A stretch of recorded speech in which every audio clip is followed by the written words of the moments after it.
Assalamualaikum warahmatullahi wabarakatuh.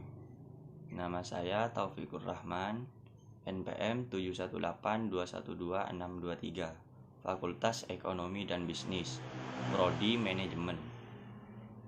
Saya akan menjelaskan materi tentang pengelolaan organisasi internasional. Kondisi politik dan budaya serta ekonomi suatu negara sangat dipertimbangkan dalam pemilihan struktur organisasi.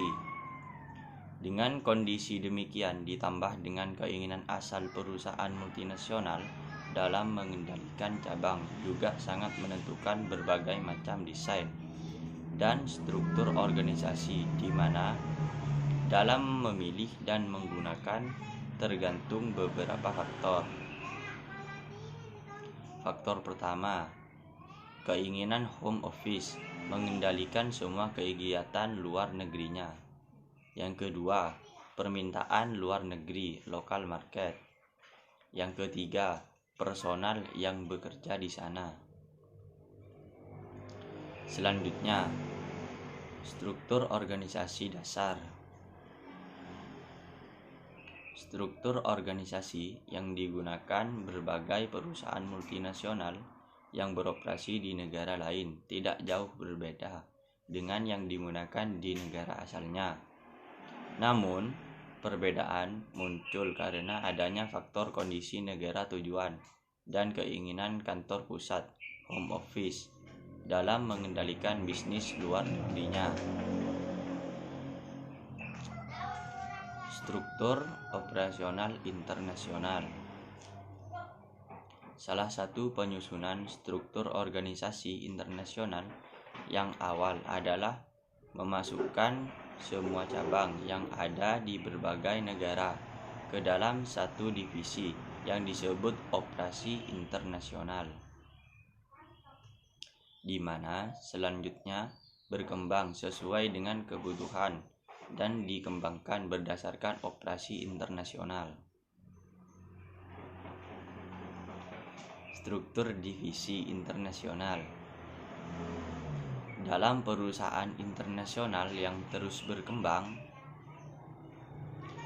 cabang-cabang biasanya dikelompokkan ke dalam sebuah struktur divisi internasional yang menangani seluruh operasi di berbagai negara ke dalam suatu divisi tersebut. Penyusunan struktur global. Struktur organisasi global dapat dibedakan menjadi 3 tipe yang secara umum adalah sebagai berikut. Yang pertama, divisi produk global. Yang kedua, divisi area global. Yang ketiga, divisi fungsi global. Selanjutnya, struktur organisasi dari merger. Adanya akuisisi yang dilakukan oleh perusahaan multinasional menjadikan harus ada struktur organisasi baru.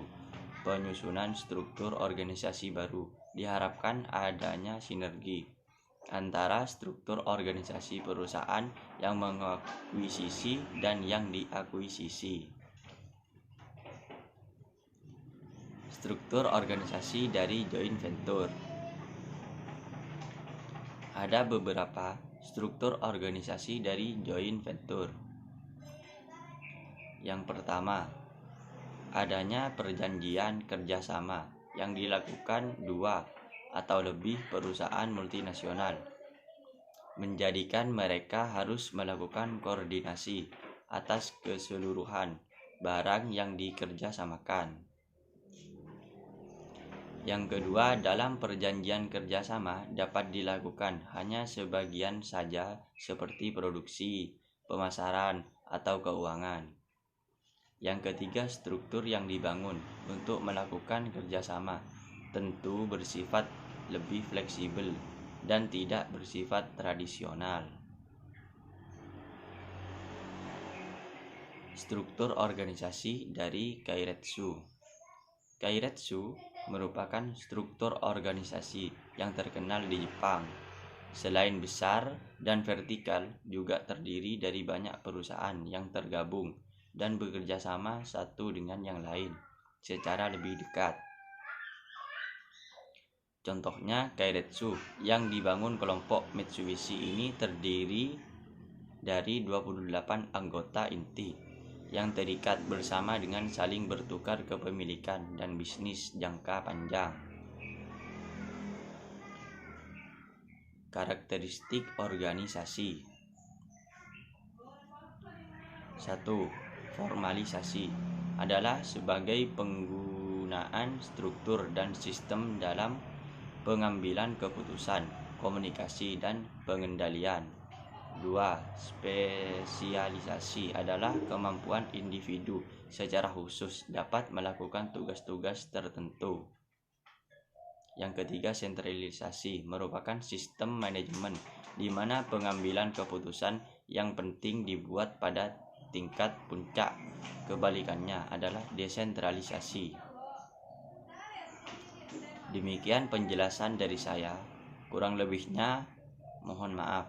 Wassalamualaikum warahmatullahi wabarakatuh.